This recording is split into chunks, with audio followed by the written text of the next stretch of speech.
what is in an $80,000 website build? The highest I think we've ever built a website was maybe $6,000, and it included, you know, quite a bit of features, a lot of landing pages. For 80 grand for a smaller law firm that's going after a localized reach, absolutely not. Some of our clients come to us and they're like, hey, I worked with this other web design company. They built me like an okay website. They didn't really do what I wanted them to do. It felt very like blockish or themeish or looks like everyone else's site, which is very typical for these big web design companies. They have like templates and they kind of just have you conform to those templates. And then they tell you, oh, well, that's the best conversion, or this is gonna be a high converting website because we've seen it happen for other people. And the other thing that we see them do is they put everything behind a wall. So they'll like, oh, we're gonna take care of your domain and make sure it doesn't expire. And we're gonna take care of your website and maintain it. But they're not giving you your assets.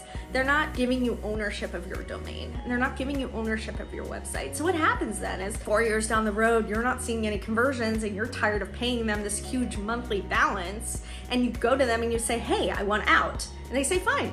And then they cut everything off.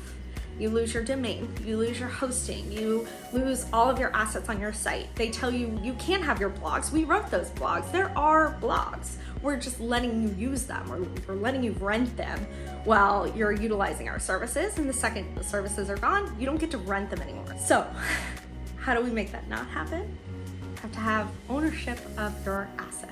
You don't have to give them access to your domain. You can connect it yourself. You can have them connect it and then log them right out. There's no reason for you to transfer your domain to your website provider. Keep that asset. Second thing is know where your hosting is. Know how to log into your hosting. All a website is a bunch of files. You should have access to those files. Third thing is know that you have access to the back end of your website. Most websites these days are built with like WordPress or Squarespace. If you can't log into the back end of your website and see what's happening, you don't own it. It's not yours. If they're not going to give you access to the back end of your website, and that's something I would ask when you're first meeting with someone, am I going to have access to these assets? If you don't have access to these assets, they're not your assets. You're renting them.